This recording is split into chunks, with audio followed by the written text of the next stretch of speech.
Պարոն վարչապետ, որպես հարցի շարունակություն, արդյոք Մարգարայի կամուրջի բացումը կարող է համընկնել JDBS-ի այցի հետ,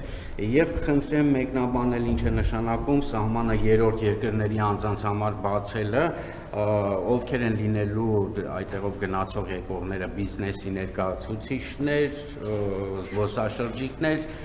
դիվանագետներ, այսինքն սահմանը փակ է լինելու միայն հայերի եւ թուրքերի համար։ Սա մեկ եւ ձեր թույլ տվությամբ եւս մեկ բան, Հայաստանի Հանրապետություն վերադարձած գերիներից Գևորգ Սուջյանի վերջին վիդեո հրապարակումից տպավորություն կա, որ նա մտադիր է մտնել քաղաքականություն, հաշվի առնելով օրենքի պահանջը, որ պատգամավորների թեկնածուներ կարող են լինել վերջին 5 տարում երկրում բնակվածները, հիմա Սուջյանը կարող է արդյոք մասնակցել ընտրություններին, քանի որ 5 տարի 3 ամիս 2 օր նա եղել է արտերկրում, եւ ընտրությունների հետ կապված այսպիսի մի բան այս տարի նախատեսվում է 9 համայնքի 80 բնակավայրի խոշորացում, ընդդիմությունը սրան վերագրում է քաղաքական ենթատեքստ, ասելով, որ դրանով փորձում եք առավել կառավարելի դարձնել ընտրությունները, ձեր մեկնաբանությունը։ Քաղաքական ենթատեքստը նա, որ վաղուց որոշումը կայացվել եւ փորձ ցույց տվել, որ խոշորացված համայնքներում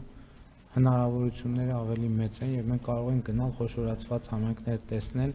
այնտեղ իրականացվող ծրագրերը եւ չխոշորացված համայնքներ տեսնել, այնտեղ իրականացված ծրագրերը, կամ որ ասում են վերահսկելի դարձնել, այդ երբ եք տեսել 2018 թվականից հետո Հայաստանի Հանրապետության կառավարության կամ քաղաքական մեծամասնության կողմից որևէ ընտրություն վերահսկելի դարձնելուն ուղղված ընդհանրապես որևէ փորձ։ Այդ որ երկրի այդ տենց բաներ են ստեղծվում, տենց ինչ որ հեքիաթներ են ստեղծվում, հետո ասում են, վայ երկիրը ոնց հասցրիկ այս վիճակ։ Ես կարծում եմ, իմիջիալից ես իմ չեմ հիշում, որ ելույթում ասել եմ, որ ես կարծում եմ, որ Հայաստանի Հանրապետությունը պատմականորեն աննախադեպ դրական վիճակի մեջ է, երբ որ մենք մեր պետության համար երկարաժամկետ հեռանկար ենք բացել։ Եվ կարծում եմ Հայաստանի Հանրապետությունը իր երկարատև պատմության ընթացքում շատ չի եղել նման լավ վիճակում, երբ որ նրա առաջ տասնամյակների եւ հարյուրամյակների հեռանկար կա։ Եվ ես կարծում եմ, որ այսօր երկիրը գտնվում է շատ լավ վիճակում, թե տնտեսապես, թե քաղաքական, թե աշխարհքաղաքական եւ բոլոր առումներով, եւ ժողովրդավարության, եւ ժողովրդի իշխանության։ Այսինքն ձեզ արդեն սովորական է դառել, որ sense լրագրողները կարող են գալ, տենց նայել, կարդալ, խոսալ, ասել, հարց տալ եւ այլն։ Ես հասկանում եմ, որ մենք բոլորս մոռացել ենք, թե ինչպիսին է իրադրությունը որոշ ժամանակ առաջ, բայց ես դա ձեր երեսով չեմ էլ տալիս Քավլիցի, ուղղակի ձեր ուշադրությունն եմ հրավիրում այդ փաստի վրա։ Հայաստանի Հանրապետությունը որպես շարունակություն ժողովրդավարական պետություն է եւ այնտեղ քաղաքականությամբ կարող է զբաղվել ցանկացած ոք, ով ուզում է զբաղվել քաղաքականությամբ։ Միացյալ Նահանգների փոխնախագահի այցի կապը չեմ կարող ասել ոչ մի բան, որովհետեւ հիմա տեսականորեն հիմա եթե ասեմ ոչ չի կարող համընկնել, բա որ